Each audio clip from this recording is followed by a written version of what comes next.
Meus queridos pacientes, falaremos hoje sobre insuficiência cardíaca. O coração tem duas funções básicas, uma de se contrair para bombear o sangue para todo o corpo, chamada de sístole, e outra de relaxar, que é para receber todo o sangue que vem do organismo, chamada de diástole. Quando existe um comprometimento na capacidade de contração do coração, tem-se a insuficiência cardíaca sistólica. Quando existe um comprometimento no relaxamento desse coração, tem-se a insuficiência cardíaca diastólica.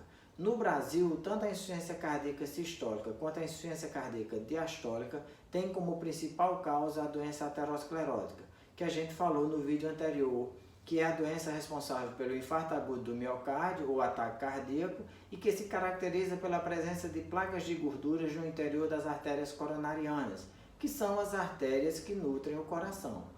Mas além da doença aterosclerótica, existem outras causas de insuficiência cardíaca. No caso, a hipertensão arterial sistêmica, a diabetes mellitus, o alcoolismo e a doença de Chagas. A doença de Chagas, que é caracterizada pela picada de um inseto chamado barbeiro infectado pelo Trypanosoma cruzi. Os sintomas da insuficiência cardíaca estão diretamente relacionados à gravidade da doença. Então, um indivíduo que tem insuficiência cardíaca de grau moderado, ele pode apresentar falta de ar quando ele faz as atividades do dia a dia dele. Ele pode se sentir fadigado, ou seja, sem coragem para fazer nada, e pode se sentir extremamente irritado.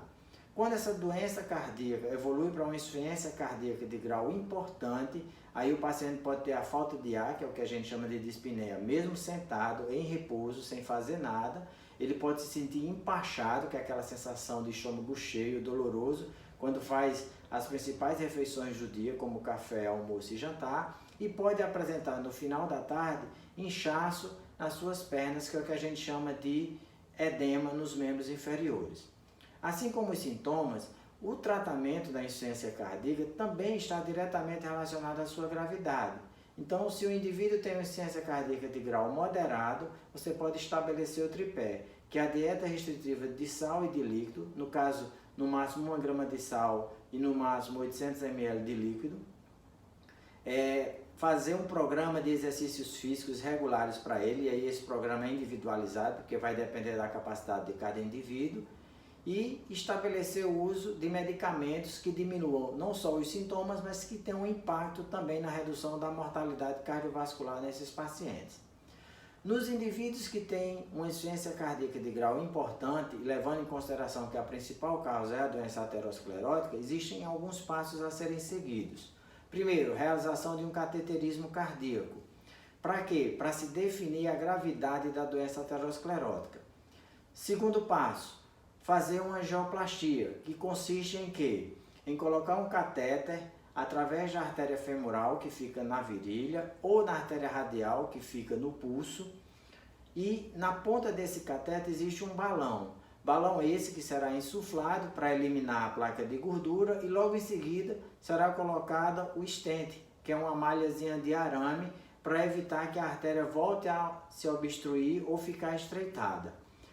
Não deu para fazer angioplastia, então tem como segunda opção fazer uma cirurgia de revascularização miocárdica. E essa cirurgia pode ser através de uma ponte safena ou ponte mamária. Ponte safena, quando se retira um pedaço da veia da perna chamada safena e se coloca no coração. Ponte mamária, quando se retira um pedaço da artéria mamária que irriga o músculo peitoral e se coloca no coração. Uma terceira opção terapêutica é o implante do marca-passo definitivo, que irá corrigir, fazendo a ressincronização do coração, ou seja, ele corrige o tempo de sístole e de diástole. Ele também controla arritmias potencialmente fatais, que é comum nos pacientes com insuficiência cardíaca, e também vai permitir fazer o uso em dose máxima dos medicamentos chamados beta-bloqueadores, que sabidamente não só diminuem os sintomas, mas sobretudo diminui a mortalidade nos pacientes com insuficiência cardíaca. Não deu para fazer angioplastia, não deu para fazer cirurgia de revascularização miocárdica, e o implante de marca-passo foi insuficiente. Então, se coloca esse paciente numa fila de transplante cardíaco e se tenta colocar a dose máxima tolerada de medicamento nesse paciente, que é o que a gente chama de otimizar a medicação do paciente com insuficiência cardíaca. Então, se um estudo diz que a dose ideal para o paciente com insuficiência cardíaca é de 200 mg, mas esse paciente só suporta 100 mg do medicamento, Então, o cardiologista tem o dever de tentar fazer com que ele fique pelo menos com essas 100 miligramas do medicamento. Isso é o que se chama de otimização do medicamento, ou seja, a dose máxima tolerável pelo paciente. Espero que essas informações tenham sido úteis e até a próxima.